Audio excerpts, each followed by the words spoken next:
Hello everybody, it's Scissorhands from underground.com, and I'm very happy to say with Elena from Infected Rain. Hello everybody. Hi, nice to meet you. Nice to meet you too. Straight into it, the new album is out now, Endorphin. Yes. It's a very powerful record, very Thank you. kind of introspective in a way. It's a very interesting album. Thank you. So, and this is your first album with a label as well, with Napalm. Yes, that is correct. Yeah, how did the partnership with Napalm come about? Well, we were writing no matter what. We were actually almost done with the recording when we decided to finally sign with the label. Napalm Records was one of the first labels that contacted us way back in the day, like I think 4 years ago or something.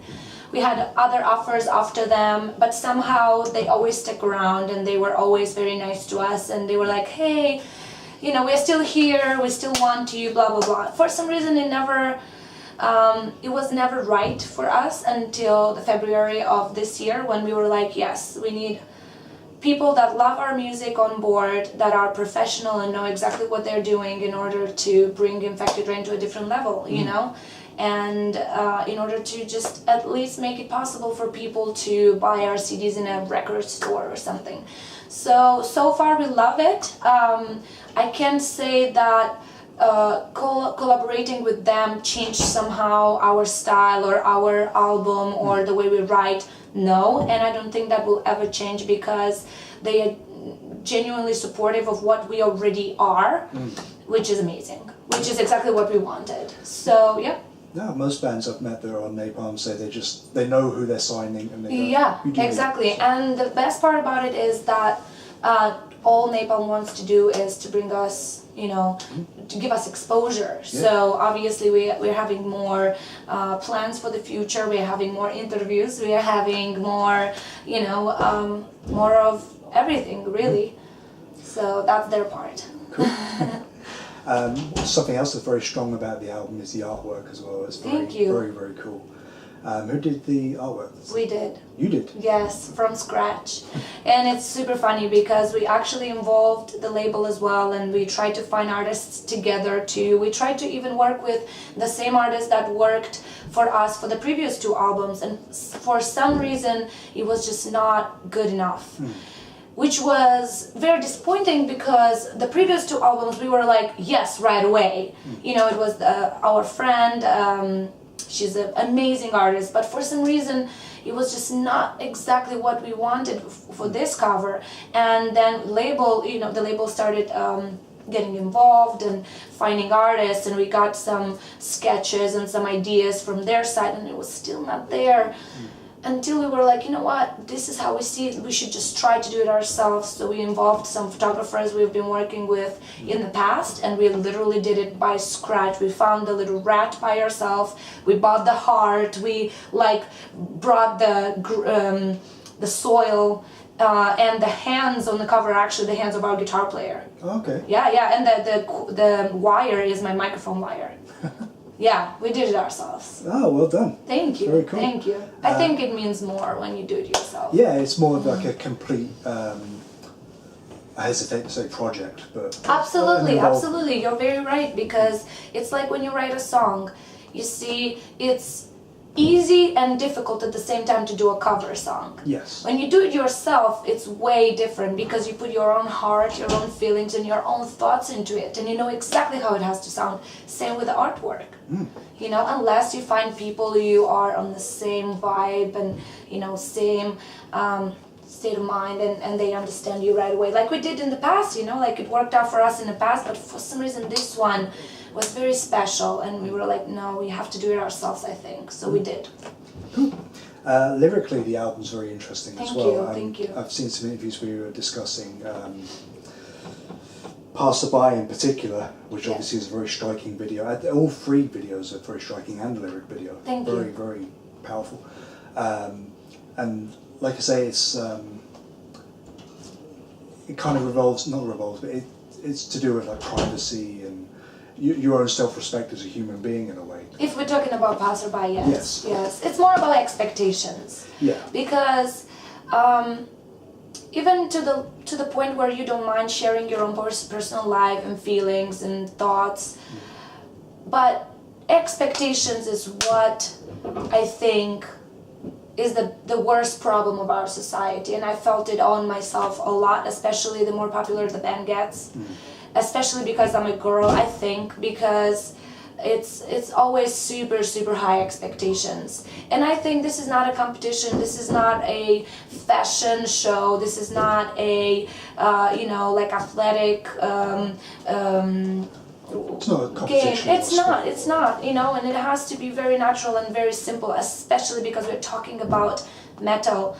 Metal is awesome because it doesn't matter, if you're a girl or a boy, it doesn't matter what religion you are, black or white, it doesn't matter how old you are, it's still metal. You're just there for the music, for the idea, you're behind that. So I felt the need to just scream about that, because I'm just so tired about all these expectations people just put on you, and even when you don't really pay much attention to it, it builds up to you, and at one time you will just explode and be like, I can't breathe, let me breathe, and I don't want to be there, I don't want to be like that, I don't want to be somebody that you want me to be, I want to be me, and if you like me, then awesome, I will give you a hug and I will keep you in my heart forever. But if you expect me to be somebody else, then probably you should listen to a different band. Yeah, absolutely. It's very interesting. Obviously, like you say, there's part of the problems of expectations there, but also you're probably the best known metal band from Moldova. Yeah, we are most probably, people can't point to Moldova on a map. Nah, there's none. That's why. I mean, we have plenty of super talented musicians, some of them in bands, some of them even play some shows, but unfortunately somehow they don't they just give up sooner or later. Either at a certain age they get families, or the job doesn't allow them to travel as much. I mean, it's not easy. I mean, being on tour is a big sacrifice, and trust me, I know more than anybody. I've lost friends, loved ones, relationships because I'm choosing the stage. And not everybody can do that. No. Unfortunately. Or not unfortunately. I don't know. It depends what is your goal. This is my goal. This is my baby. Yeah. So. It's only going to go up. Thank you. I sure hope so. No, I'm sure it will. But what I was getting at there is that you're almost representing Moldova in a way, which is, again, you don't want that expectation, you don't want that attention so much. Yeah. But I think most metal fans are aware of you, go, oh, that's the Moldovan band. Yeah, well, and I don't mind, although I can't call myself like a patriot. No. I don't know, maybe that's a bad thing, but I come from a very, my family comes from different ethnicities. My father is Armenian, my mom is half Polish, half Greek. I lived in 4 different countries in my life, and maybe I won't even stop there, I don't know. What I'm trying to say here is that it's true, I was born in Moldova.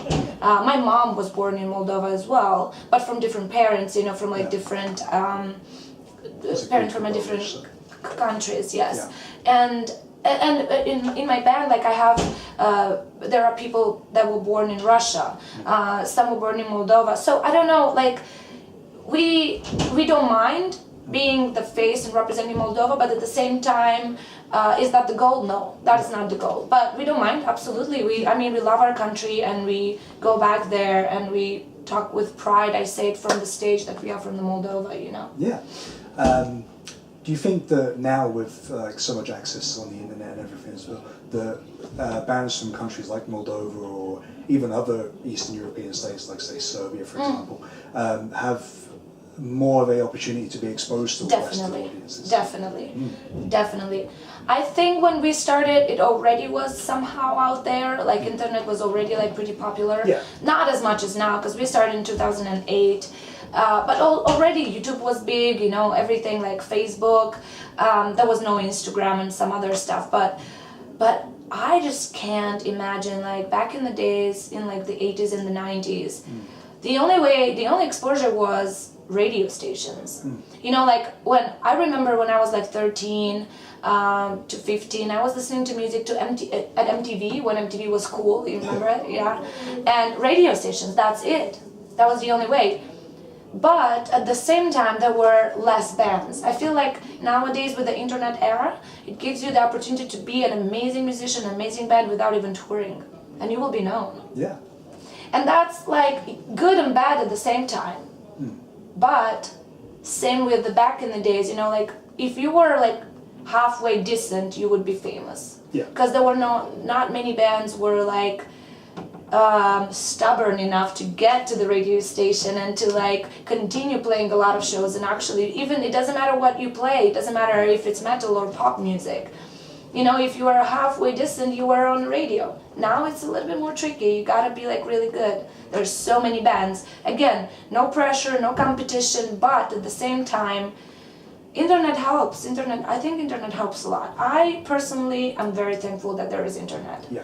Because like here we are in the UK and we do have a lot of fans and we are here for the first time and they are writing to me, oh my god, I can't believe you're finally here. You know, they know about the band, they've been following, they've been buying merchandise, all thanks to the internet. Yeah, I mean, I've seen people, like, all respect to Lacuna Coil and Eluveitie, but people that are, I want to go to the show just for Infected Rain kind of thing. So. Thank you, yeah.